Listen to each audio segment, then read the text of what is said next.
Welcome to Scoop Roller. Happy Tuesday. What a day. This has been a day where we've changed the title of our episode about 5 times in the last, 7 hours. DeMarco Murray, are we closing in on him? He wants the job. We're going to get into all of that. I think that Ryan Day has his guy. So we're going to see how this goes. Clemson suing the ACC. What does that mean for Notre Dame? Kadyn Proctor, the 5-star tackle, #1 player in the country, has left Iowa again. He's in the portal twice in the first month or 2 months of the year. So we're going to see what that means. It's a wild day. And the Buckeyes put the pads on. What does that mean? What did we hear? We heard a lot about practice. So we're going to get into all that as always. Thank you guys. We are about 40 subscribers away from 30,000 subscribers. So if you guys have not subscribed to our YouTube page, if you guys are watching us on Twitter, please click over to YouTube, click subscribe. Again, getting close. It could happen tonight, but we really appreciate you guys and all your support. If you guys enjoy this content, please leave us a like, click subscribe. Also click that little alert bell. Shout out where you guys are watching from. Shout out who you guys are watching with. Let me know what you think of a potential DeMarco Murray hire. I think it would be a humongous upgrade over Tony Alford. So, hey, sometimes it's addition by subtraction. And guess what? You're at a Tony Alford and bring in DeMarco Murray. You're probably going to get one of the top 5 running back recruiters in the country. I think he's going to have a huge upgrade to this offense, the energy. And if I'm Trey Henderson and Quinshon Judkins, why would you not want to learn from running back who was first-team All-Pro and was literally the NFL Offensive Player of the Year back in 2014? I think it'd be a fantastic ad. And it looks really good. Nevada, DeMarco Murray is somewhat of a neophyte in the coaching profession. He's been doing it for a few years at Oklahoma. Obviously, Lincoln Riley moved on. They have a defensive head coach in Brent Venables. They are atrociously bad. Really kind of up against it. I think if I'm DeMarco Murray and I'm trying to enhance my coaching resume and really learn the totality of an offense, I want to work with Ryan Day and Chip Kelly. Learn Ryan's passing game, Chip's running game, how to run a program, be around Mickey Marotti, learn how strength training.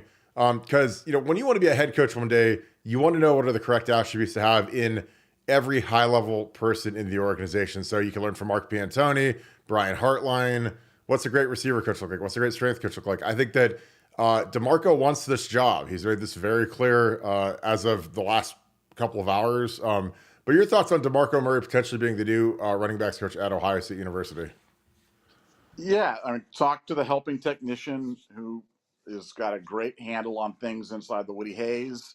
And yeah, I think it's all those things that you mentioned. I think it's a combination of a Chip Kelly endorsement, a DeMarco Murray really leaning forward, a Robert Gillespie asking for stuff that probably couldn't get made, and the fact that Day really wants to have it's kind of like a throwback to the old Tressel where he'd say, we only want kids that really want to be Buckeyes. Well, I think it's with Ryan, it's like we only want coaches that really want to be here at Ohio State. And I think that those combination of things, along with everything you mentioned about DeMarco's credentials, about his credibility that he brings from his accomplishments, recent accomplishments in the National Football League. We've heard that it's a marriage that's getting made. It's a deal that's going to be done. So, I think he kind of came, 48 hours ago, 72 hours ago. I wasn't sure about how the relationship was with Chip.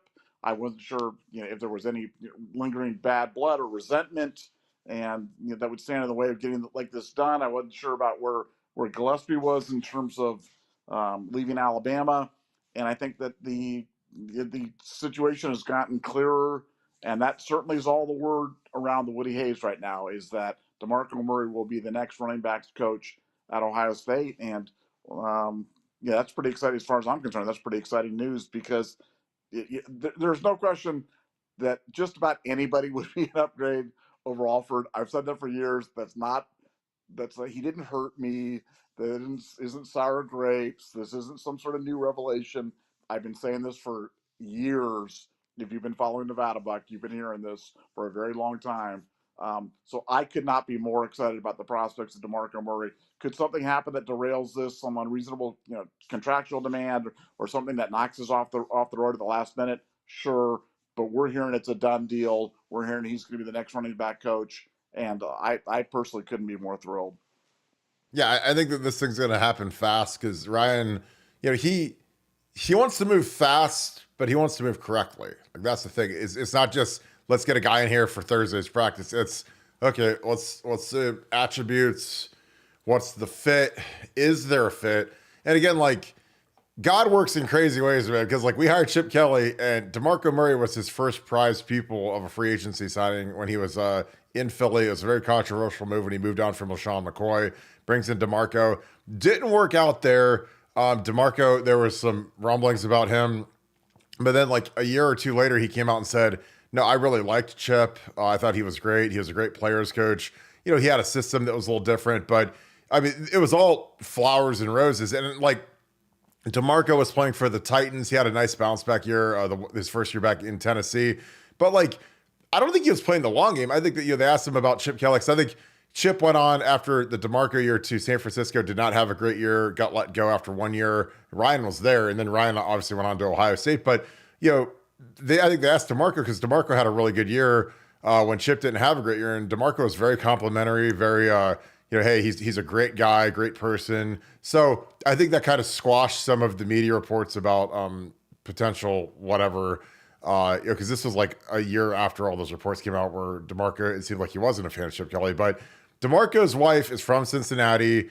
I think that most people, if they can get closer to home and upgrade their position in life, namely being the running backs coach at Ohio State, which I think is the best running backs job in the country, it's a no-brainer. But like again, like I talked about, for DeMarco Murray, he's a young guy, a lot of charisma, wants to be a head coach. He's like James Laurinaitis, like Brian Hartline. These guys all want to be head coaches. So you have to surround yourself with people that can teach you the correct way to run an organization. And like Brett Venables, I think he's whatever, decent. I mean, he beat us a couple of times, but he was stealing signs. But I think that getting around a guy like Ryan, who's young, has been through it, and really, learning the throwing game. Because DeMarco being a running back, I'm sure he knows pass protection to a degree and a very remedial route tree if you're a running back. But he's a guy that needs to learn the throwing game the way Ryan Day knows it. And again, when you're sitting in that staff room, through osmosis, you're going to become really good at offense. Again,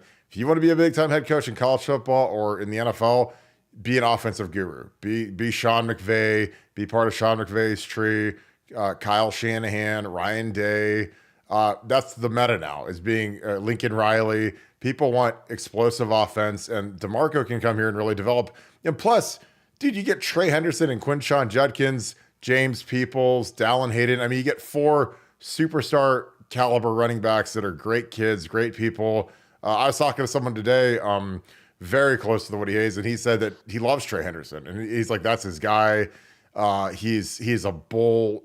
He's an absolute bull so far through the first couple of practices. And they're not going to do much with Trey because obviously he's a made man at this point in his career. They just want to get him to the season and make sure he's healthy, get him his work. But Trey's on a mission right now, and I think that if I'm one of these guys and a guy was a first-team All-Pro, now All-Pro is the highest level that you can get in the NFL. It's better than making the Pro Bowl. Being first-team All-Pro, they only pick one running back as first-team All-Pro, and it was the Offensive Player of the Year with 1,800 yards with the Dallas Cowboys. If I can have that guy come teach me how to play running back, as opposed to Tony Alford, who low energy, nowhere near the ability or the career that DeMarco had, like I want to know how to make it in the league.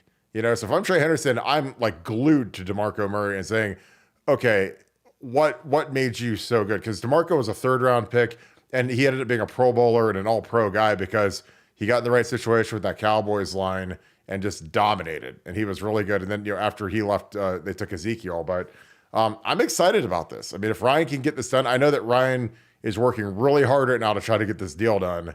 Interviews, like everything's getting expedited, but I think this is a home run. Nevada, how big of an upgrade would DeMarco Murray be to you over Tony Alford? Because I think it's a humongous upgrade. It could be like a Corey Dennis, Chip Kelly type upgrade to me. Well, it's big. I mean, it's definitely big. I mean, if you look at our staff, you look at the staff configuration from last year, and you look at the guys that we had on staff, and the Corey Dennis and the Parker Fleming, the Tony Alford, and then you throw in there Matt and Chip, and then potentially DeMarco Murray. It's an uneven trade. Like I mean, Tony Alford was the ultimate low energy guy. I mean, he just was. He was an energy sucker. He was a guy that kind of came in the room and just kind of like drained it out. There was a report today that I'm not sure if I believe or not, that Ryan had asked him to go and network at the coaches convention and possibly look at a job. I don't believe that story, just because that would be malpractice to keep a guy around. I mean, at that point, just fire the guy, just have him go. But I think it just kind of shows you the general esteem with which he was held within the coaching staff, and it was just bottom of the barrel, low ebb. A guy that could lead you to the Golden Corral, but not going to lead you to the Promised Land, that's for sure. But I'm just glad he's gone. I mean, I really am glad. And the fact that he went to Michigan, what's kind of unironically funny about that whole thing is, like, we've always talked about, man, like the one school you can't go to make this bad is Michigan. You just can't go to Michigan. But then now, at the end of the day, is Michigan's staff better or worse having Tony Alford? Man, they got a bad coach. They got a bad coach who's a bad recruiter, who's not a great person, and he's one of their 10 accountable coaches. And that's 10% of the accountable coach. 10% of their accountable coaches just committed a felony.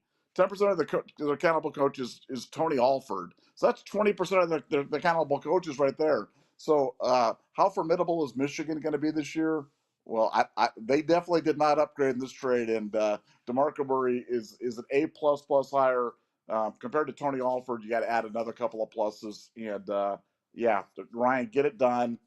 We know it's close. I'm sure it's just a matter of getting the ball over the goal line. So just let's put this one over the goal line, and let's make him the next head running backs coach at Ohio State, and let's move on.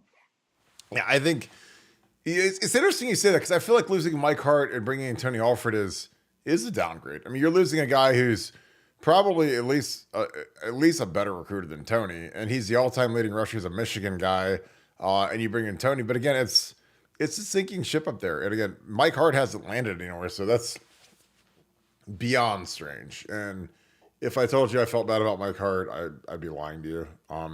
But everyone's got a price, and and that's what people tell me. Oh, everyone's got a price. I was like, not everybody has a price. I mean, not everybody's going to go work at Michigan and put on the blue a week after you've been at Ohio State for 9 years and stab all your guys in the back. But hey, he did it. But yeah, that story about, he was told to go to, well, for one, they were saying he was going to San Antonio. It's like, well, the convention's in Nashville. So that's like some big time. That's a big time move by Ryan, when they're saying he was in San Antonio for the clinic. It's been in Nashville for years now.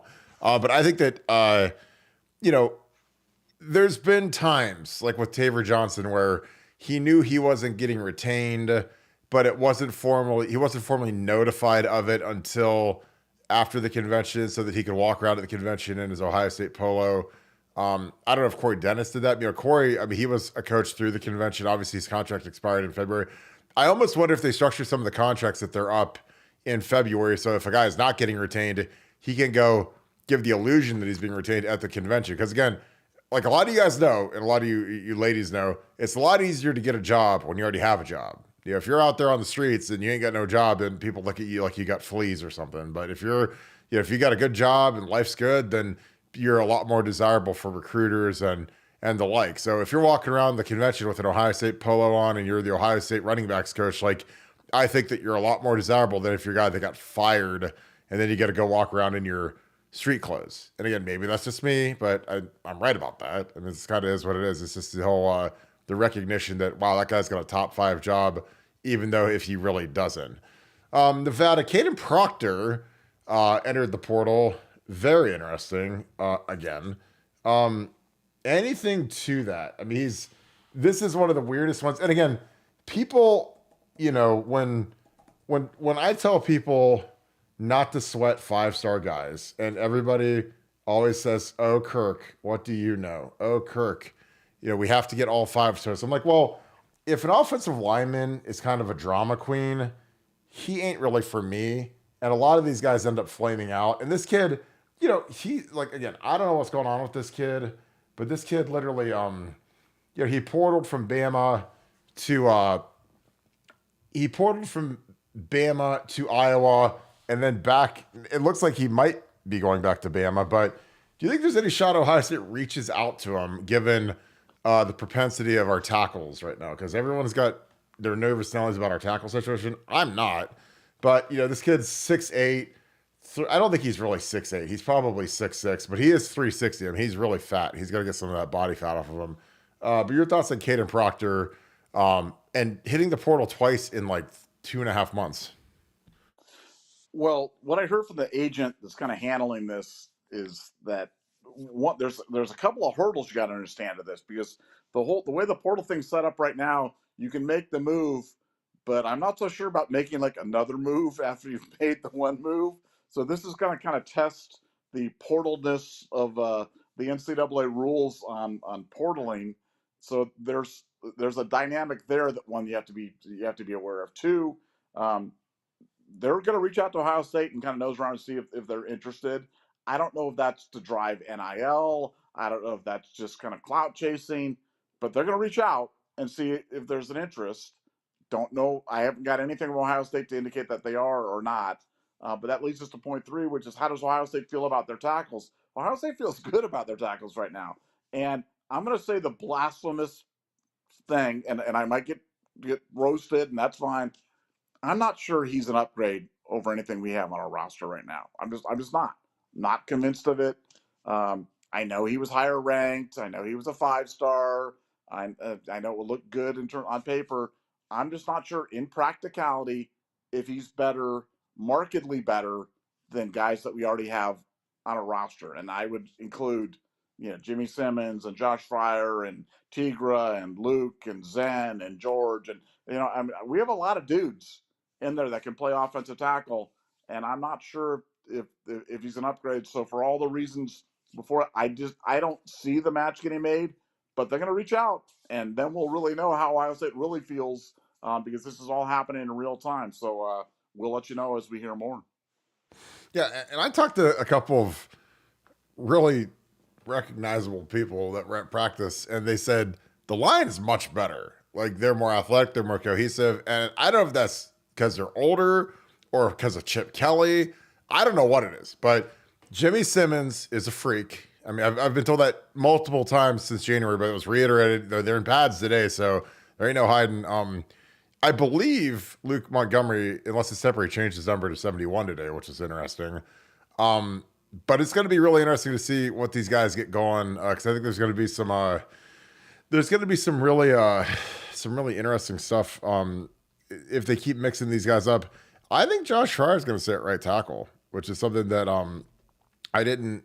I thought, it really came down to, and I said this, if you guys listen to the show, the right tackle job is going to come down to who's the best pass protector. And if it's not Tigra or George Fitzpatrick or Luke Montgomery or one of the Armstrong twins, Josh Fryer made all Big Ten last year. I mean, I know people don't believe that, but look it up. I'm not making that up. He made first team all Big Ten on the media team, which isn't as good as the regular team, but it's still a something. So I think, these guys, they got a lot of work to do. And again, early in spring, and again, this is the biggest cliche in all football, and I hate even saying this out loud because it's so stupid, but the defense is always ahead of the offense early in spring. Because when you first put the pads on, like, the offensive line, it's a lot harder to get back into the groove of pass protecting than it is pass rushing. So the defensive line will always look a little bit better in practice. It doesn't mean that it's the end of days and, oh my God, we have no choice. But our D-line was real today. But our guys they're in great shape.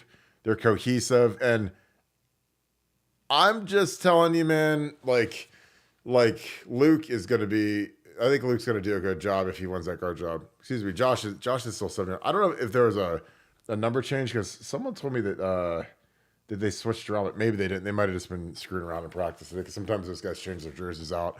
But yeah, I'm really excited about the O-line. I'm excited about Brandon Ennisman and Tate. Those guys, the SFE kids, are killing it. But we knew that. We knew that was going to happen. Those guys are murderers when it comes to getting on that field, and they do not play. J.J. Smith the same way. Those 3 guys, they are all business. And the business is they want to play really good and go be on that 3-and-out track like a lot of these guys are. And I love that, because these guys are motivated by what they're motivated by. And we benefit from it because they all want to be the next Marvin. We have a bunch of super chats that we're going to get into.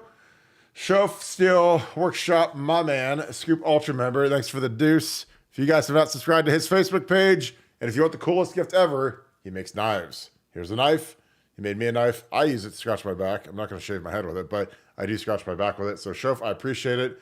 If somebody tries to mug me during my podcast, they'll be in for a rude awakening because this thing is made out of a railroad spike and it is very heavy. So it's like a double whammy because I could wham them with that, or I could gut them like a fish with that. So appreciate you, Shof. You're the man.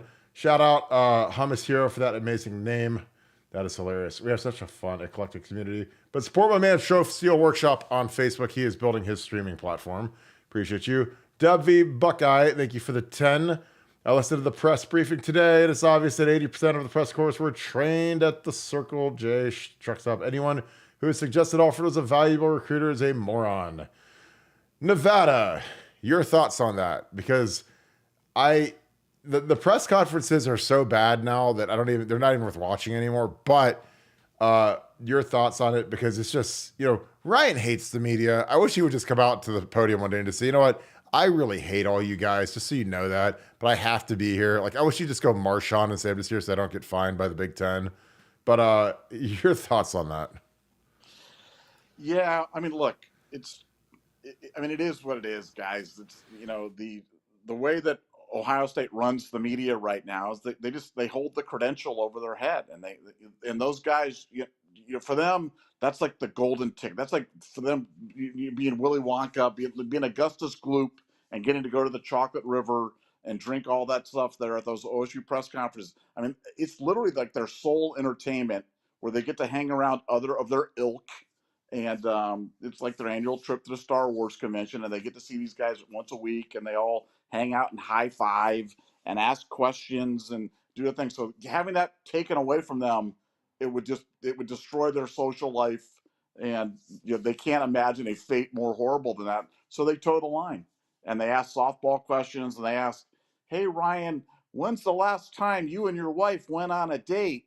And where did you guys go?" and stuff like that. All these hard-hitting journalistic questions, and I think it's kind of funny. But I like the press conferences because I like listening to what the guys say, and listen if every now and then you might get something that's of interest, or something that you hadn't really thought about, or a different perspective. But 99% of the time it's pablum.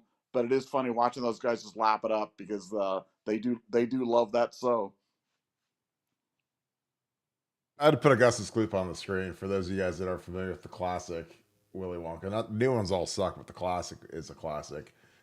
Josh Dillon, thank you for the 5. Cannot remember crazier college football offseason like this one. What is our chances for KP? Kadyn Proctor? If he wants to win, I'd come here. I don't understand. Like, he's going to Alabama, and it's like, it's all new people. Like, his line coach is gone. Saban's gone. Like, I don't know. I guess he's got his homies, and maybe he just wasn't brave, and he wanted to like reunite with his homies and his boys from the 4 months they were together. Or I guess it'd be, 12 months because he probably graduated early last year, but I don't know. I think that we'll reach out and see if there's any interest, but there's a lot of projections he's going back to Bama. But again, like, these are like, when a guy's a drama queen like this, man, is like, is he really going to pan out? Because he's a weight guy, which I hate because he's really heavy. He was terrible last year. And it was weird because, like, when they played Georgia in the SEC championship, like, they were real good. But, man, against Michigan, man, he is terrible. And so is J.C. Latham is a guy that was projected as like a top 15 pick in the draft. And like the last play of his career as an Alabama Crimson Tide right tackle, he got dominated by Michigan's defensive end, like put on his back on that ill-fated quarterback run that didn't make it into the end zone. So I don't know what was going on down there, but like, those guys, that was the biggest offensive line I think I've ever seen. Those guys averaged like 340, and they got pushed around. And like, if you're that big and heavy, you shouldn't get pushed around. They might be able to run around you in pass pro, but you shouldn't be getting pushed around in the run game. And Michigan pushed them all over the field, which was crazy. Like, I thought we blocked Michigan every bit as good as Alabama did. But, our line sucks, and Michigan's line's a bunch of 5-stars. Because, again, people are stupid, and they don't have eyeballs. They just listen to rhetoric, and they read star rankings from people that don't know how to evaluate anything. But, like, I don't know. But, I mean, I think Kadyn, I don't know. Like, I mean, I might be crazy, but Josh Simmons might have a better year than Kadyn Proctor this year. He's not going to have the hype, so he probably won't get the award recognition that Kadyn Proctor will get. But Josh Simmons is a light-footed dude. That dude can run. He's got great change of direction. If Josh Simmons would become a professional player and act like a pro, he would be ungodly good. But that's his issue, is he's got to turn that on. He's got to decide that he wants to be great. Because he's the kind of guy that can get by and just be good, just off natural ability, just out of sliding out of his mom's womb. But if he'd actually really turn up and get locked in, he'd be a force. But that's on Justin Fry, that's on Mike Salini, that's on Ryan Day, that's on Chip Kelly. Because when you have a guy like that, like, you have to put all 4 of your right feet right up his hind end and keep him there. Because otherwise, this kid's just he'll be a mid-round guy instead of a first-round guy, and he'll play in the league for 10 years just off of his ability and how well he can move. But I mean, he could be like a Pro Bowl level dude if he really locked in, because that's his kind of movement skills. Now, I know people think I'm crazy, but I watch this kid and I listen to people that I really trust that really know football, and that's what they say about this kid. So again, Kirk hasn't been in the punch bowl or anything. I'm just telling you, this is exactly what it is at this point. And if that kid turns up, watch out. Because if he's elite like he can be, and Josh Fryer, I mean, you could have 2 all Big Ten tackles, which I know that sounds nuts, but that's where I think the aim is right now. Adam, thanks for the 5. Bringing my family from Iowa for the spring game. As a police officer here in Iowa, I listen every night on patrol. Appreciate you, my friend. Thanks for your support, Nevada. OH. I-O.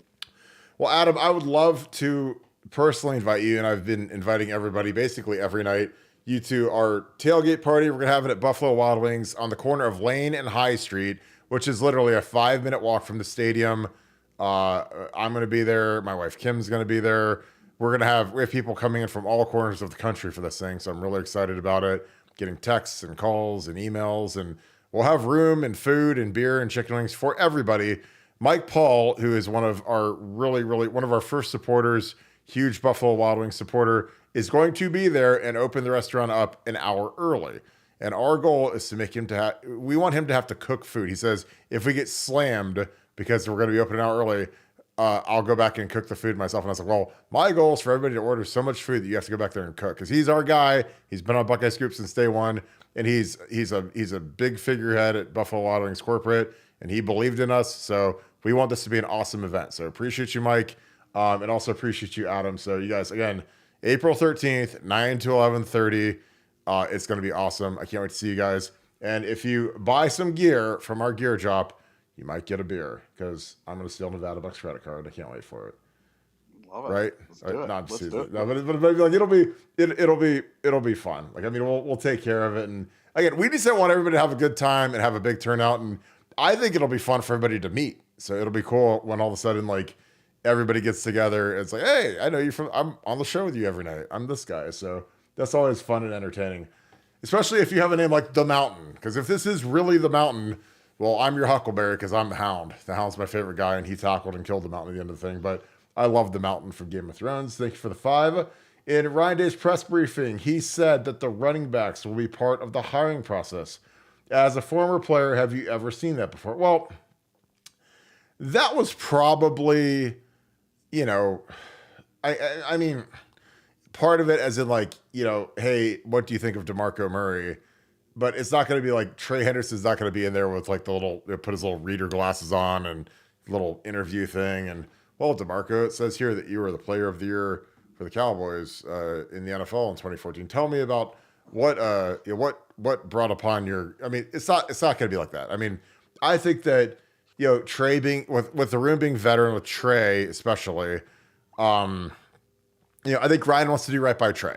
Ryan wants to make sure that Trey has a great senior year, because he sacrificed going to the NFL this year, came back. I think that it's fair, but I don't think that, coaches don't listen. Like coaches are coaches, players are players, and there's a very clear line between the two of them. But I think if I'm Trey Henderson and they get DeMarco Murray, man, I'm going to the Woody Hayes and I'm sitting there in the meeting room with my full gear on like a day before practice starts. I'd be so excited. It'd be like for like me, it would be like if they hired, like Jonathan Ogden as the offensive line coach or something, like some Pro Bowler. Now Jonathan Ogden is much better than DeMarco Murray was. He's a first ballot Hall of Famer, but like, it'd be like if they hired some guy that wasn't affiliated with Ohio State, but he was like a Pro Bowl NFL player.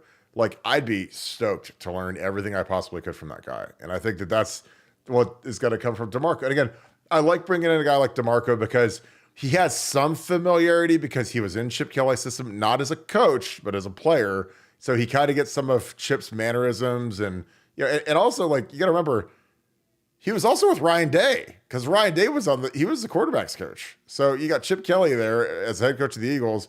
Ryan Day is the quarterback's coach. So there's a lot of familiarity there between the little troika, the three of them. So I think that that's fantastic that there's familiarity, but it's not like too familiar. Like it's not like the old boy network and whatever. So I think that getting DeMarco's recruiting prowess along with the familiarity, because I mean, it's basically like if DeMarco's, your star player and your star free agent and Ryan Day and Chip were coaching him, like they've got good eyeballs on him and good thoughts on him. And I think that the biggest question was, would he leave his alma mater in Oklahoma to come to Ohio State? Because again, like, a lot of, when you're a player and you play in the NFL and whatever, it's like a lot of the guys' dreams, like James Laurinaitis, like Brian Hartline, is to be the position coach at your alma mater. Because it's like, if you're done playing in the NFL, the next best thing is like, well, let's go coach at, my alma mater that I love. And it's easy to recruit because I'm living proof of how great Ohio State was and what it's done for me. And look at my beautiful wife, and look at my kids and my idealistic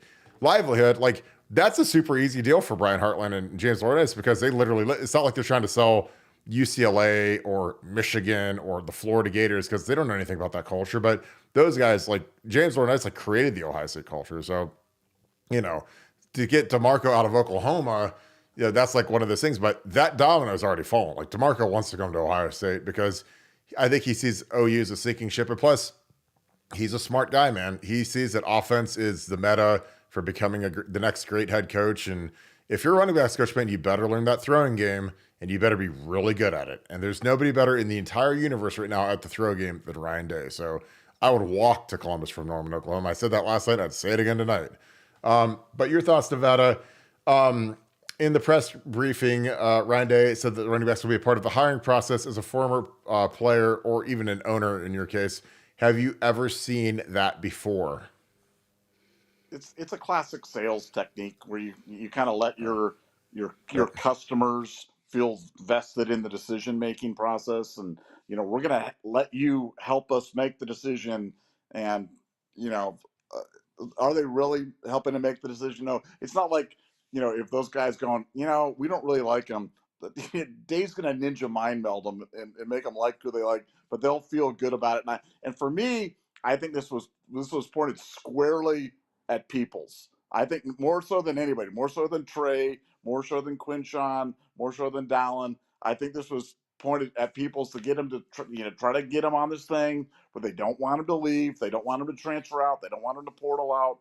They want him to feel vested in the. I mean, James, you can't leave. You picked the running back coach. You picked the guy that's going to succeed Tony Alford. How can you possibly leave? So I just saw it as a classic sales technique. I thought it was very, very smart the way that he went around doing it. Was it a little unusual? A little unusual, but I think it's smart. I think it's the right way you do it. It's the right way you have to kind of manage situations in the portal era. I think this might have been the first time, but it won't be the last time we'll see something like this. So I thought it was very clever on Ryan's part.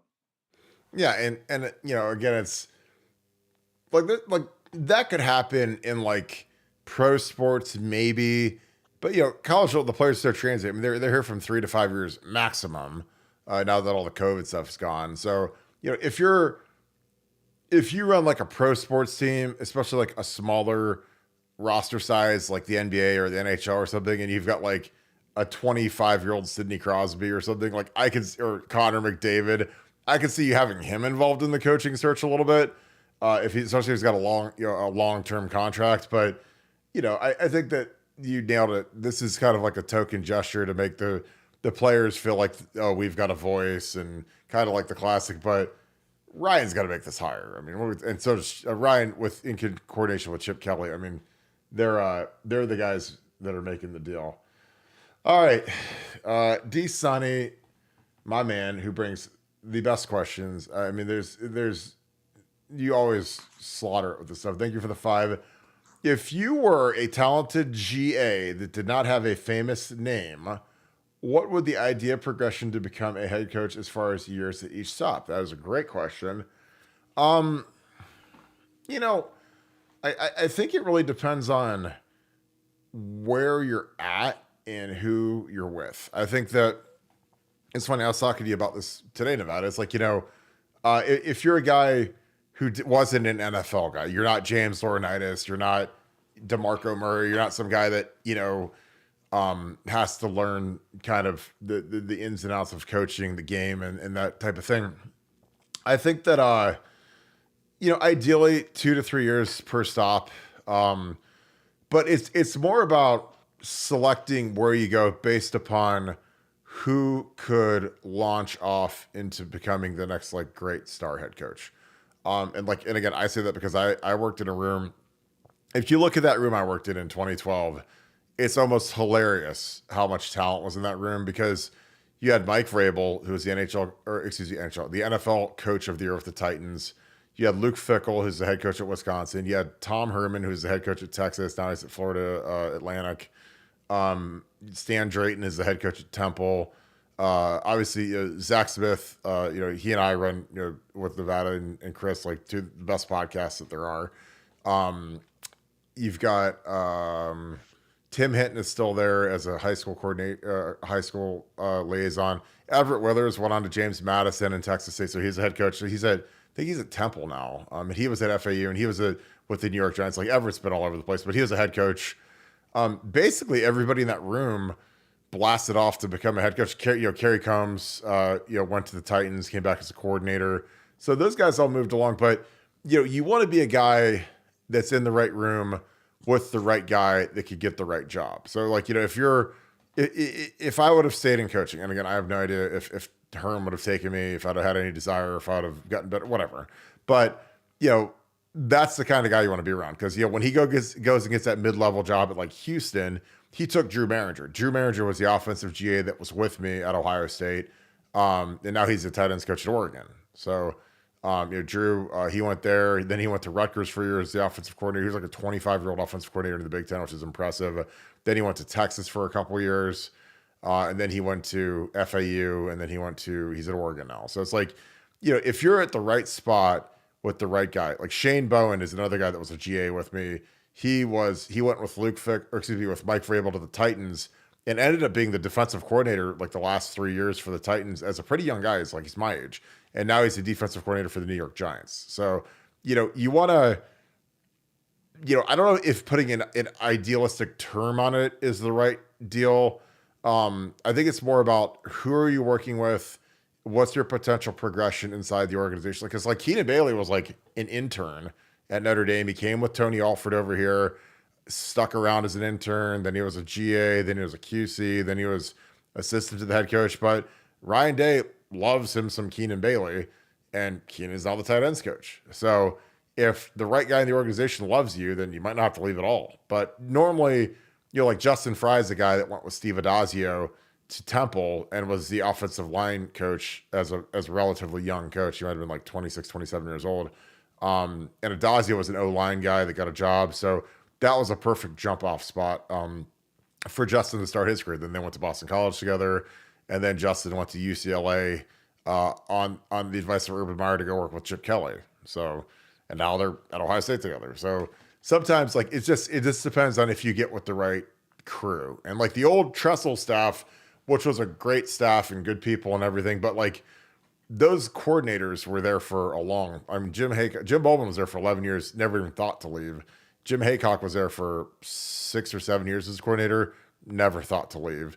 And those guys weren't head coaching candidates. So you're kind of like stuck, if that makes sense, as opposed to, finding that young hotshot like Tom Herman, who ended up being the head coach at Texas within, 4 years of me working with him.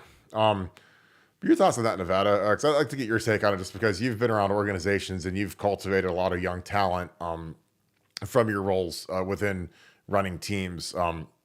Your thoughts, like if you see a talented GA that doesn't have a huge name like James, how long do you think a guy should say each stop, approximately? No, I think you nailed it. I mean, the whole point is you see upwardly mobile people, other upwardly mobile people within your organization.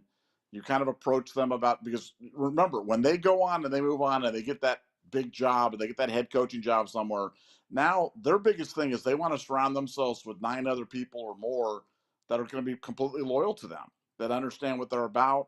They don't want the old staff members there. They want to bring their new staff. They want to bring their guys in. So you basically, as a young guy like that, you latch onto those guys. You pledge your undying loyalty and fealty to them, and you hope that they kind of go on and they get the next round of jobs, because that's the way that the thing works. And you just kind of work your way up the ladder. And as you pointed out, many times, that's who it is. It's a matter of who you're meeting, who you're interacting with, who you're networking with on your existing staff. I think that's more important than actually the resume building. Is just the relationships. And that, to bring this full circle to something, and it may be a non sequitur, maybe it's just in my head, but that's why it makes it so funny to me that somebody like people could use the example of Tony Alford. Oh, he needed the security. His last 2 jobs have been Ohio State and Notre Dame. Tony Alford is not going to have trouble getting a job. You've been there for 8 years. You're always going to have work in college football when you've got the Ohio State Notre Dame thing on your resume. So the security thing, cry me a river. You didn't need to have the security. You need to do it. Once you're in that thing and where you're getting slotted for those types of jobs, you'll always have a job in a very robust job market, because heck, Parker Fleming was making 500,000 plus bonuses, probably $575,000 a year. So work is good once you can kind of get slotted in there. It's just the trick is getting that first initial job. Once you kind of get that, then you can pretty much put your life on cruise control if you're smart. Yeah, and that's like, when Gene Smith was up there blubbering about firing Chris Holtman, like, dude, you gave Chris Holtman an extension he didn't need, and now we have to pay him $13 million to go coach at DePaul. So like don't cry for me, Argentina. Because the thing about Ohio State is, like, with DeMarco, one of the comments I got from some people I talked to today is like, look, Ohio State pays. We're at the top of the food chain when it comes to paying these guys, and most of these guys aren't worth it. If they go ahead the open market, man, they're making about half what they make at Ohio State. So that's very compelling when it comes to being DeMarco and some of these guys. Oh, here we go. I can't wait. This is all over our BuckeyeScoop.com. Sean Krucka, thank you for the 5. Thanks for being on here every day. Appreciate you, brother. Q Buckeye fans freaking out. The Caleb Downs will follow Kadyn Proctor back to Bama. Bama fans already posting that this will happen. I'll take that bet all day, every day. And did you see Kadyn Downs' new car? We bought him a Range Rover for about $180,000. Gave him a 7-figure NIL deal. Luxury apartment. I don't know what else we could possibly give that kid. His dad loves it up here. His dad was a great NFL player. His brother is in Indy. So, if you're dad, if I'm Gary Downs, I'm like, man, I get to go watch Caleb on Saturday. Then I can drive 3 hours to the west and go watch the Colts play, for the home games that match up like that. I think that'd be like the ultimate weekend, but if you get on to Tuscaloosa, it's a little bit trickier to get up to Indy the next day, but I don't know. Again, why would you leave the best defense in all of college football to go down and did they see the national championship game and that Washington defensive coaching staff? I know that they hired Kane Womack, the old Indiana coordinator, to be their DC, but there's a lot of those guys from Washington that came down, and that was the worst defense I've ever seen in my life. They gave up 302 yards to Michigan on the ground, and it wasn't just that they were just getting bulldozed. They just weren't gap sound the whole night. And Michigan, if you are not gap sound against Michigan, the way they run the ball, you're going to get torched. And that's why it was like, oh, there's a 60-yard run. Oh, there's a 70-yard run. Oh, there's another 60-yard run. It was like Madden on rookie mode. And it was because they were so undisciplined and their defense was so poorly structured and poorly run. If I'm Kadyn Downs, why on earth would I want to go be a part of that disaster, that Hindenburg of a defense? But just my opinion. Nevada, Buckeye fans already freaking out that Caleb Downs will follow Kadyn Proctor back to Bama. Bama fans are posting that this will happen. Bama fans post a lot of stuff. Your thoughts on that? Yeah, guys, let's be better than this. I mean, this is a podcast for not for silliness. Not social media is all about silliness. If you haven't figured out, our Twitter account is somewhat tongue in cheek in terms of like we like to troll people on the Twitter account. So when stuff like this get put, let's not even give it like serious airtime. We don't need to have serious discussion about Caleb Downs re-entering the transfer portal to go back to Alabama. So no, that's not going to happen. I don't need to give you the reasons why that's not going to happen. But no, that's not going to happen. And don't turn off social. If you really are worried about this or you really believe this, just take a break from social media for a little bit, because social media is the devil and will lead you astray. This would be an example of that. A lot of it. Andre Digley, Finger Scoop Ultra member. Thanks for the 20. Appreciate you, brother. The Ryan Day press conference questions are horrible, I believe, and they don't even ask the hard-hitting questions like, does he prefer blue cheese or ranch? And my scoop gear is on the way. See, that's a real question. I mean, because real men like ranch. Blue cheese is nasty, but I don't mind blue cheese. But I'm a big-time ranch guy. Nevada, yeah, again, like, because the problem is like in these press conferences, they're like the political press conferences where it's like, if you ask anything even remotely intelligent, you're going to get smacked. So you have to ask these lethargic, boring questions. And even if you ask like a compelling question, Ryan's not going to answer it. He's not going to ever tell you anything. So again, it's just, they are hilarious because it's like owning a Betamax, like these press conferences. They have the same utility in the modern world, or like a set of like encyclopedias. I mean, that's where we're at with these press conferences. But I wish they'd be better. Like Urban's were great. Urban's was like must see TV. Ryan's are awful, and I like Ryan, but that's just the way he chooses to do it. He's not anywhere near as graphic and violent as Urban was. Nevada, your thoughts, and also thank you for buying the gear, Andre. Appreciate you, man. Andre Duke, again, thank you again for the 20, but your thoughts, Nevada. Andre says the Ryan Day press conference questions are horrible. Do you agree with that? And 2, do you prefer blue cheese or ranch? Thousand Island is the only answer for any of those questions. I like Thousand Island on anything. I'll eat Thousand Island on like shoe leather, and McDonald's calls it secret sauce, but there's nothing secret about it. It's just wonderful, and it makes everything better. So that's the only answer to that question. The press conference. Now, I want to call out one thing about the press. This isn't exactly on topic, but this was press conference stuff that kind of came out today that I'd heard this before. I thought this was kind of interesting. They were talking about Seth McLaughlin talking about some of his snapping issues last year were due to the cadence and some of the cadence issues. And I'd heard that before, and I'd asked the question, and what I'd heard was that the quarterback wasn't giving him like a consistent cadence, so he got kind of a little hitch in his giddy long as he's kind of like snapping the ball back there, and it made for some errant snaps. And I was just wondering what your thoughts were on that, Mr. Barton, as the All-American offensive lineman. Can a quarterback's cadence or lack of a consistent cadence contribute to snapping issues? Absolutely, because everything is rhythmic, and like if a guy isn't super rhythmic in his cadence, then all of a sudden like guys are jumping off sides. The snap might be going a little bit early or a little bit late. That's like Jimmy Simmons. Like Jimmy Simmons had like 50 false starts, whatever, 7-8 false starts his freshman year. He had a couple last year, but a lot of these tackles, they really try to get off on the mark. Like they're looking right at the ball, and they kind of listen for the cadence, and they try to go like a millisecond before the ball moves, because to the naked eye, an official can't generally catch that.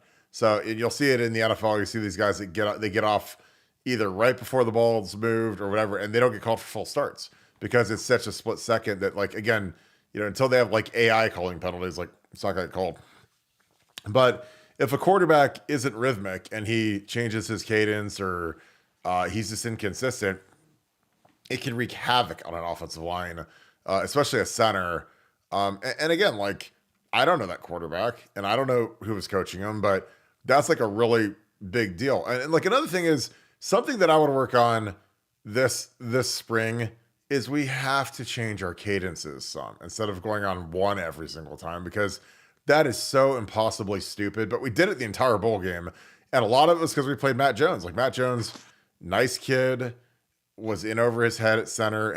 He'd never started a game at center, and then like the last game of his career, just had to throw him out there, saying, "Hey, let's see if this works," and didn't work. It was actually terrible. So, but I was told, Carson Hinsman and Seth. I mean, Carson snaps have been good. And it's not just snaps in practice. They've got these guys snapping every day. Like you don't just roll out of bed and say, well, hey, I haven't snapped since since the bowl practice. I'm gonna go out to this first day practice. Like when I had Corey Linsley turned into an NFL Pro Bowl highest paid center, whatever. Like going into year 4 of his career, he had 0 career starts. So everybody in message board world would say that kid stinks. He's a bust. He's terrible. He's trash. Whatever. And Corey had off the field issues. So it wasn't all like Corey. Corey's kind of screwing himself a little. But then Urban showed up. Mickey showed up. We needed a center.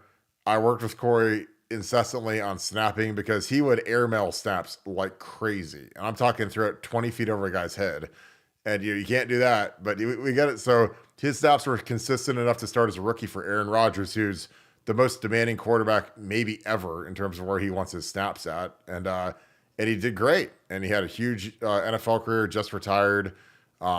Fantastic player, fantastic person, great family dude. But I think that the line's going to be in good shape. I'm really excited about the offensive line because of Chip Kelly, and we're going to run the quarterback. So all of this madness about everybody sucks is all going to magically vanish because our offense is going to be so much harder to defend as opposed to what it's been the last few years, and it'll magically make the offensive line look really good, which makes me happy. Jeremy Moreland, thanks for the 5. Appreciate you, my man. C. Grant, although a little different, explain to me what a real fanboy is, and a lot of Buck reporters are just that. OH, Nevada OH. I-O. Yeah, I think that there's a lot of fans in our media. A lot of the really good report, like Clay Hall just retired, so we lost another one of the actual really good reporters. So Jared Smalley's gone now. So it is kind of turned it into like fanboy central, which again, is whatever. It's fine. I don't care. I mean, it doesn't affect me because it is what it is. But there's a lot of guys that don't want to ask the hard questions because they don't want to be, they don't want to be sent beyond the wall. So it's like they're not gonna do anything that actually is like a hard hitting question aimed at Ryan. The only times that they'll really turn it up sometimes is they'll do it on opposing coaches. Like Doug Lee Maurice like assassinated Kirk Ferentz about having his son I think it was a year ago, 2 years ago. And then for guys like on the hot seat or on the way out the door, like they'll turn up the heat a little bit because they know they're not going to deal with the guy much longer, like with Holtman. But in general, it's just like I think that these guys just want to be part of the boys. And again, that's fine. I just don't want anything to do with it. But your thoughts, Nevada? Are there a lot of fanboys amongst the Buckeye reporters right now? Well, yeah, here I'm gonna have one of our rare disagreements. I don't think it's as much they don't want to ask the tough questions. I don't even think they know the tough questions. And I liken it to like if we do this podcast. If we just did this podcast and we don't have Kirk on this podcast, we don't have the former NFL player, the former coach, the former All-American, the former undefeated starter against Michigan. This podcast has a completely different complexion because I never played at Ohio State. I'm not an NFL player. I can give a different perspective, but I think if you look at the career starts from the entire media thing, we look at like returning starters, it's like 0. So I'm not sure if any of these guys ever even played high school football, let alone college football, let alone did anything. So I don't think they even know the tough questions, and they certainly wouldn't have the courage to ask the tough questions if they did. So it's just a bad combination. That's why I feel so blessed on this podcast to have my partner because he knows the game. So when Kirk talks about something, like I'm not going to sit there and argue with him about football. Like I may argue with him about something else, but I'm not going to argue with him about football because he knows football. And so I think they need more people that know football because then we'd get better questions and maybe get better interactions. But right now, yeah, it's a joke. Yeah, it is very interesting right now. Chuck, the FNG, thank you for the 5. Appreciate you, my friend. Hey, I like this. Hey, long time, next day viewer here. Glad you get to watch this live. I mean, I hope you enjoyed the live show. I think the live show is more fun because the interactivity is there, but we love however you guys like to watch it if it's on the audio. And again, if you guys have not subscribed to our audio format, that is huge for us as well. So Apple Podcasts. If you want to be ultra amazing, subscribe on Spreaker, Spreaker. That is huge for us because Spreaker actually gives us a boost if you listen to the show through Spreaker. So full disclosure, it's better for us if you listen through Spreaker. But if you like Apple Podcasts, that's where like 90% of our downloads are. Go have at it, or Spotify. That's like pretty much everything. So we appreciate you guys. Long time next day if you're here. Again, appreciate you being on here live. Do you think we're getting more 2-back/big formations this year, or do Judkins and Henderson rotate for carries? Well, it'd be interesting to see if they did some 2-back stuff with two tailbacks, 2 halfbacks in the game, like Trey and Quinshawn. And I don't know if we have a fullback body type to do some of the fullback stuff that we've done the last few years with Mitch Rossi. But I could see them doing some stuff, like especially early in the season versus kind of the cream puffs like Akron to kind of get it on film and show that we can do it. But I think it's just going to be a real heavy rotation between those two. I think in an ideal world, those guys split the carries. Maybe, I don't know if you want to go 40, and then 20 to Dallin and James Peoples. If James Peoples, he'll probably play 4 games, potentially redshirt this year. But you know, if I'm those guys, I'm playing James Peoples this year. Screw it, because he's gonna have to start next year. And if he's a good tailback, he'll be out of here in 3 years anyways. He's never gonna see that 5th year. So I'd play all those guys. But Nevada, what are your thoughts? Do you think we're gonna be getting more 2-back big formations this year? Because I can see Chip Kelly doing some. Because the one thing I've learned about Chip Kelly and studying him, he loves to do all kinds of funky stuff. He likes to do stuff that when the huddle breaks and they go spread out and do whatever, the defense has never seen it before. And they're just like, holy cow, how are we going to defend this? We've never seen this on film. He's never shown that. He's diabolical when it comes to that stuff. And I love it. And do you think that we'll do the 2-back big formation? Or do you think Judkins and Henderson will just rotate for carries? Yeah, no, I like you said, Chip is a mad scientist. I mean, he loves to line up with 2 backs and then split one of them out. Trey's obviously a ideal guy to do that. But I mean, what you're going to get the majority of is them splitting carries. And it was funny, earlier today we were talking, and you made again just an elegantly simple point. We were talking about the 4-2-5 defense and the kind of the advent of nickel defense being almost a base defense for everybody. And you're like, look, Nevada, it's just because everybody's replaced the fullback with a 3rd wide receiver. And so that's what you kind of play when you're going out there in terms of doing it. And, I look with our wide receiving core, I mean, our wide receiving room this year may be better than last year's. And that last year's receiving core room was pretty good, but this year's wide receiving core could be better. So it's going to be hard to keep. You're going to want to have 3 of those guys on the field at any time. And when you do that, that really kind of puts you in a situation. Plus, you got to remember, too, we have another running back in the fold this year in the name of Will Howard or Devin Brown or whoever we have at the quarterback position. But, we're going to have somebody else who can carry the ball as well. So I would think it would be mainly splitting, but Chip will dream up some stuff with 2 guys on the field. I mean, he loves to do the unexpected, but I think the majority of it's going to be a 3 wide receiver look and 1 running back and Will Howard keeping it on occasion to kind of gobble up maybe 10% of those carries. All right. KC, thank you for the 20. Appreciate you, my man. I was listening to that idiot on Locked On Wolverines, which I think is a podcast. He called the scoop out, oh God, about the cheating scandal that he's talking to people and nothing will happen to them. You guys are delusional. He's an idiot. Go Bucks. Nevada, do you want to take this one first? Because I feel like I've been taking them all first because. Yeah, no, I'll take. Go ahead.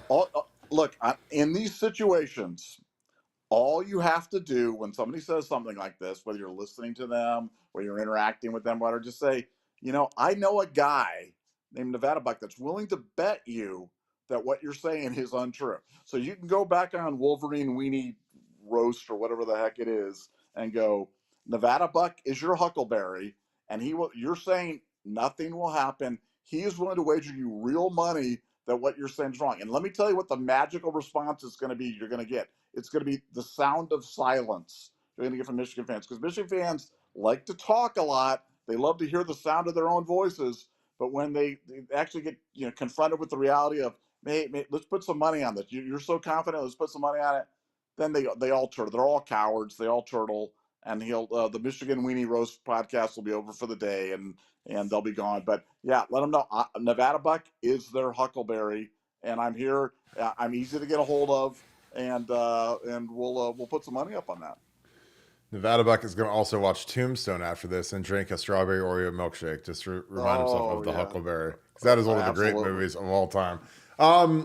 So again, the question is, I was listening to the idiot on Locked On Wolverines, and he called us out, of course, like everybody else does, on the cheating scandal. Well, here's the thing that makes me feel good, is he says he's talking to people, and nothing will happen to them, and that we are delusional. Well, the problem is that we've been right.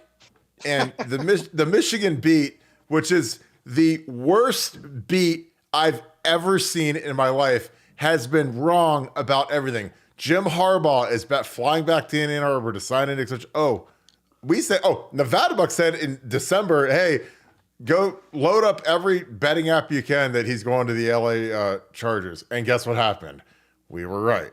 Athletic articles coming out. Juwan Howard's going to get whacked. We were right.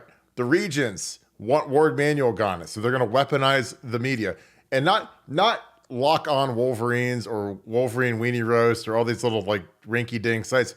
I'm talking like The Athletic, like the big dogs. They're going to use those guys because those guys have a wider reach and can make a bigger splash. So, again, they're so dumb that their own constituents that watch their shows subscribe to Buckeye Scoop to know what's going on at Michigan. And I don't even search it out.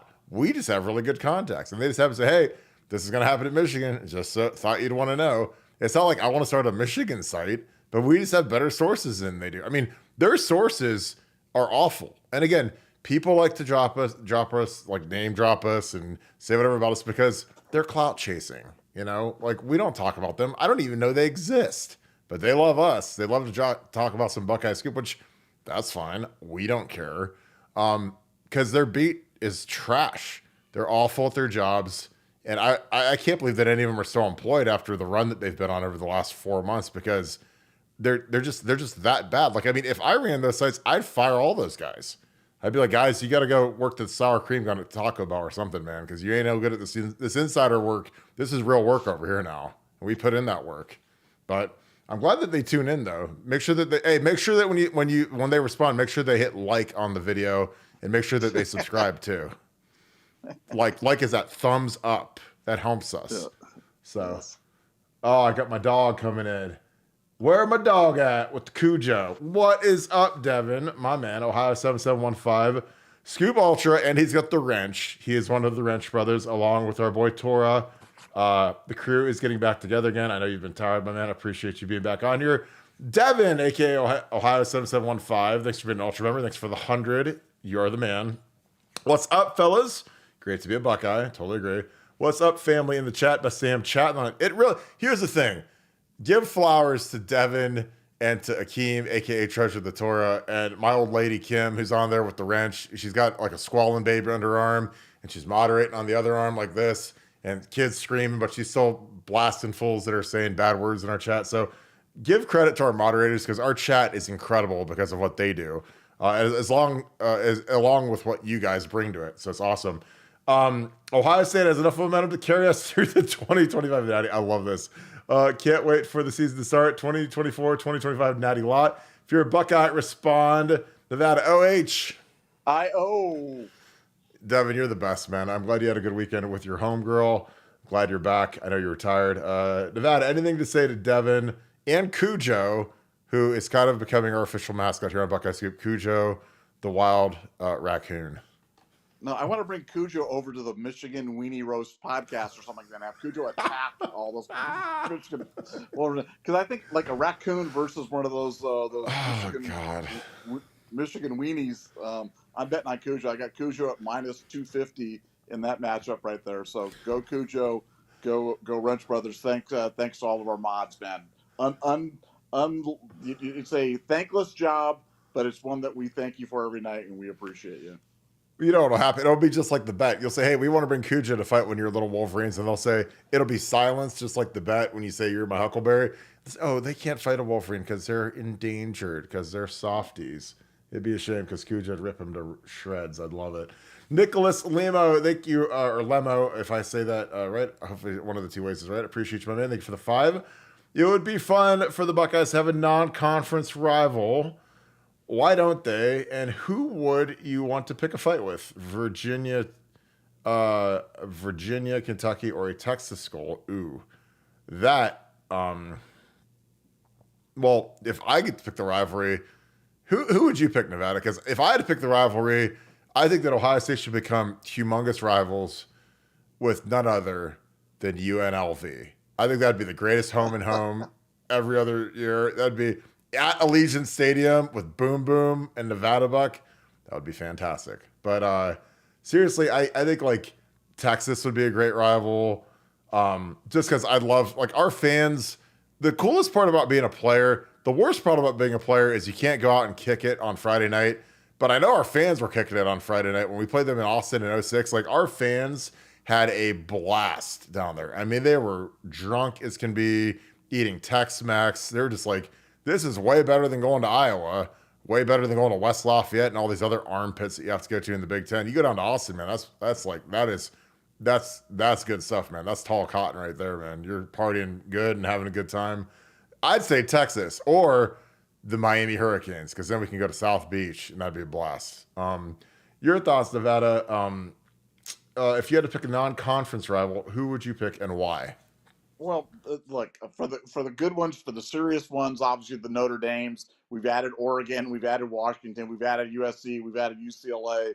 So we've got some great ones there. For my fun one, man, if we're going, let's go all the way to Hawaii. Let's play the Rainbows out there in Hawaii. Let's visit with the shoe and go out there and have a little bit of fun. I think that the Ohio State fans would represent out there in Aloha Stadium. And if you have not been to Hawaii, you got to go at least one time in your life. I don't know how many people haven't been to Hawaii, but I have met people like, I haven't been yet. Oh man, that is so. Growing up as a kid, Air Force brat, we lived there. My dad was stationed in Hickam.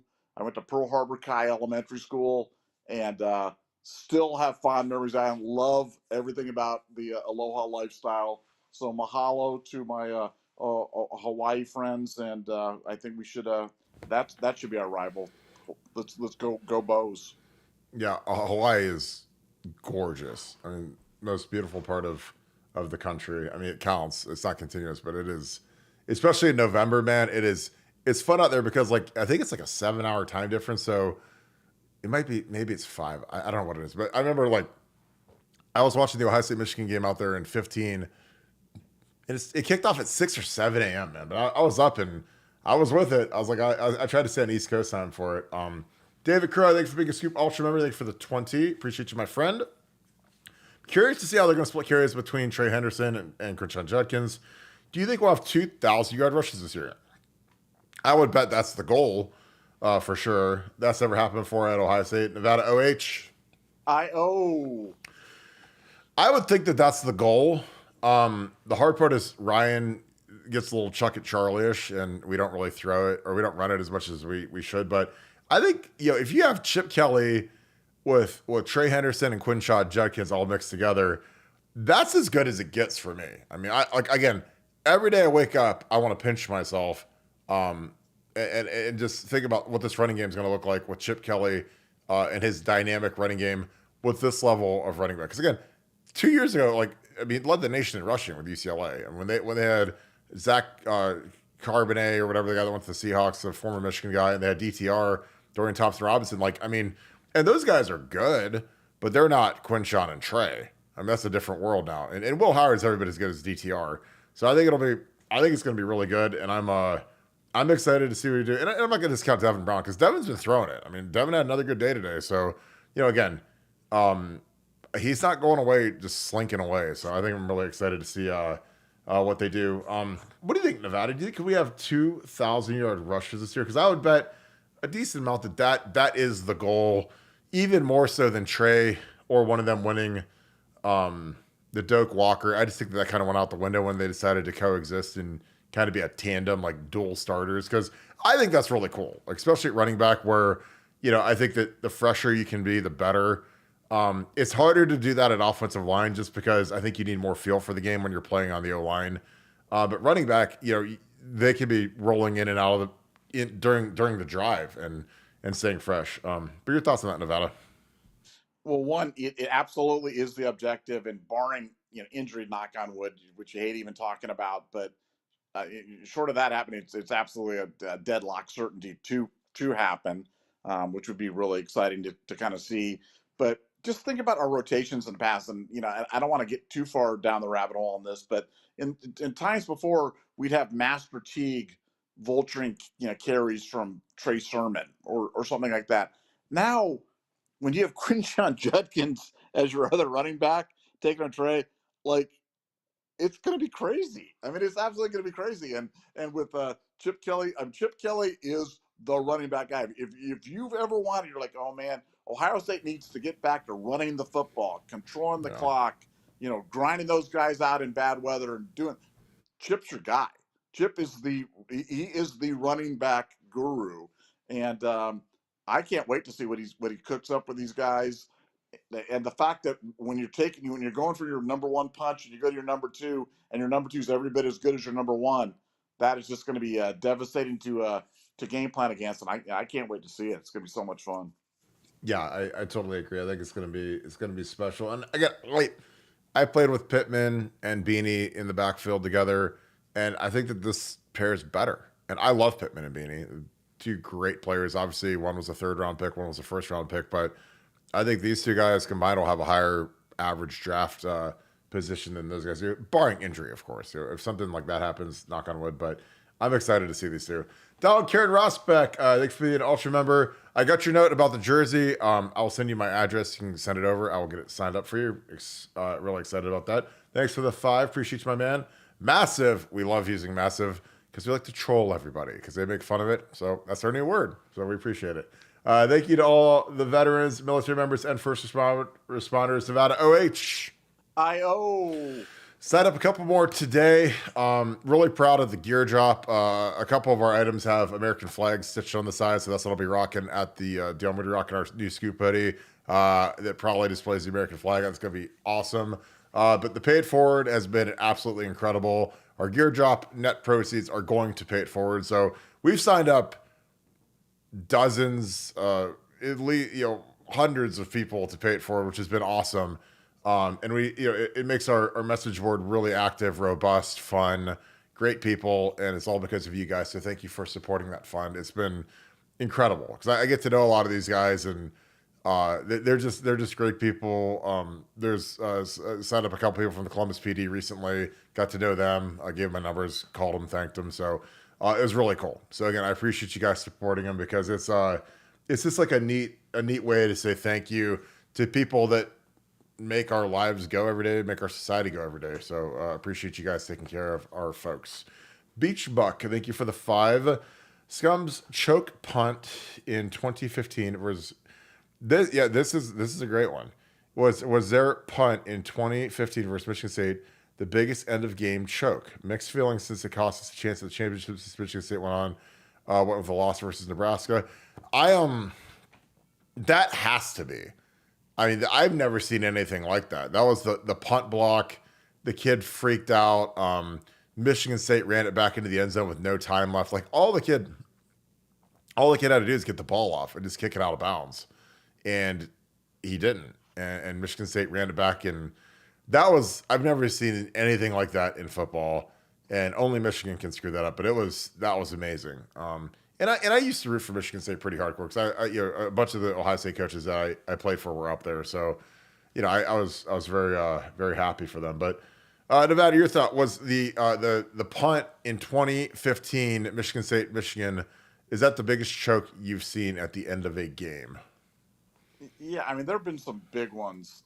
Maybe the miracle in the Meadowlands, the handoff where Pasarchik put it off Zonka's side and Herm Edwards scooped it up and ran in when they could have just taken a knee.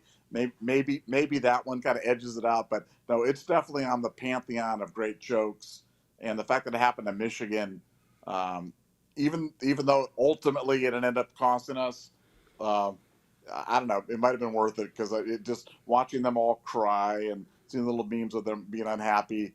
You know how I feel about that. So them being unhappy makes me happy. So just talking about it makes me happy. So yeah, it was all worth it. Yeah, it really was. Um, I love this. Adam, Caleb Downs is trending on X, aka Twitter. Bama fans delusional. Yeah, I mean, there's nothing to see here, guys. I mean, he loves it here. He's our starting safety. He's got a good dad. Like, I mean, again, like, I really wonder, like with Kadyn Proctor, and again, I don't know his home situation. I don't know who's guiding him, but dude, you can't be jumping back and forth into the portal. Like, you look ridiculous. You look like a clown doing it. I don't know what went on at Iowa. I don't know if they didn't like the coach. He didn't like the coach, or the workouts were too hard, or what it was. But to just jump in after going somewhere. I mean, you look like an idiot. And NFL teams will have major questions about this kid because of that move. But that was his decision. But Caleb Downs he's got a lot more structure on him in his life.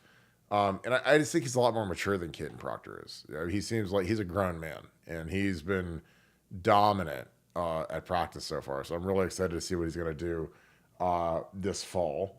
Nevada, anything to worry about with Caleb Downs for the 20th time? No, on the Kadyn Proctor thing though, and we told you about this. If you were listening to the show, we were talking about Kadyn Proctor going home to Iowa, but like he's not really close with his family. So it was kind of we told you that time we're like he's going home, but he's not really close to his family. So it's kind of a weird situation. He's kind of being close with his homies and his friends, but it wasn't a family move. Um, but yeah, no, well, look, first of all, not only do you look ridiculous, but there's rules against this. Like you can't just jump back in the port. Now there may be a legal challenge or whatever there is, but there's regulations against this too. So it's got all sorts of peril written all over this. So I'm not sure how this is all going to work out for Kadyn Proctor. As for the other thing, I'm not even going to give that any airtime. So Totally agree. Sean Rollins, what's up, brother? I hope you're doing good. Thank you for the 10, and also thanks for being a Scoop Ultra member. Here's a 10 for the trolls tonight. Are they out in force? I hope they are, because they're gonna be catching a lot of strays from our boys, the Wrench brothers. They'll be catching stray wrenches, which is what I like, and a pair of shoes. Yes, because they can get to walk in, unless our boys are just mud stomping them, which they probably are. Akeem and Devin, those guys do not play. Devin he's got an itchy trigger finger, which I love. It's my favorite kind of guy to be a moderator. But appreciate you, Sean. You are the man. Beach Buck, thank you for the 20. Nevadabuck, a screenplay idea. Here we go. Nevadabuck screenplay is Stallion, Jail to the Cheaters. Steve Buscemi playing a 6-year-old Connor at an Ann Arbor bar as they show OSU winning their 25th natty and 10th straight, while Scum is relegated to 5th level after loss to Youngstown State. I like that. That's really good. Especially the Steve Buscemi part, because he was great in The Sopranos. Nevada, your thoughts on a screenplay called Stallion, Jail to the Cheaters that shows him as a 6-year-old with Ohio State winning their 25th natty? That'd be a great run. Good God. yeah, no, I look. I mean, I would describe that not quite a documentary, but like maybe docudrama, because I think that's actually going to happen. And I think Ohio State's going on a dynastic run right now. I think there's been I know that there's been a giant void created in college football with Saban leaving and what's going on down there at Alabama, and it was only a question of who's going to step into the mix, and it's going to be Ohio State. We're making it unfair with our staff, with our NIL, with our player development, and so yeah, no, that sounds like a great document. I'd love to follow counter-styling's descent into madness as Ohio State kind of takes over the college football world. And I mean, for Michigan, it's over. You see their basketball team today, like they lost their starting center, they lost their score. I mean, like that athletic program is on fire right now. So tell me again how nothing's going to happen. And Juwan, John U. Bacon, we're not even sure if Juwan's going to get fired. Nobody knows. We're like, no, we tell you, he's going to be fired.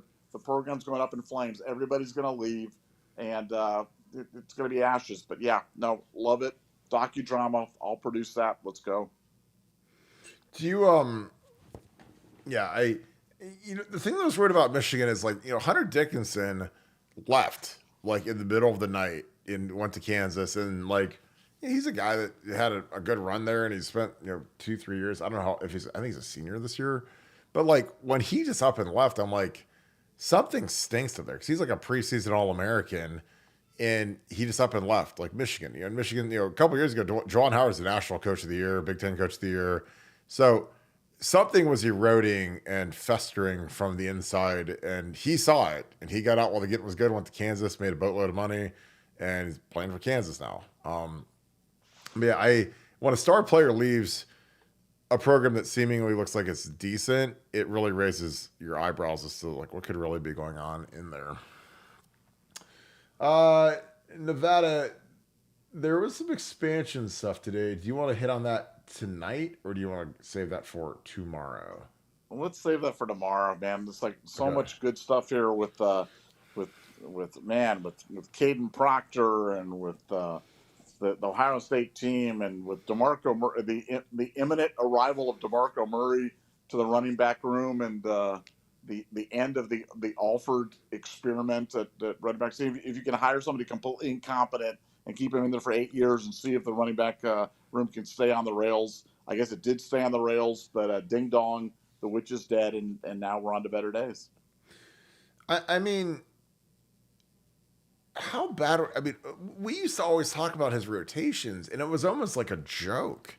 And like, they wouldn't play Dallin Hayden last year. The last 2 years, like I'm like, Dallin Hayden does not need to redshirt. Like if he's here for 5 years, then we've got the worst recruiting running backs coach in the history of football. Because like 5th-year guys don't play at Ohio State at running back. Like they either need to be 3 and out, 4 and out, we're gone. Like no running back at a major program unless there's an injury, like and they have a medical redshirt.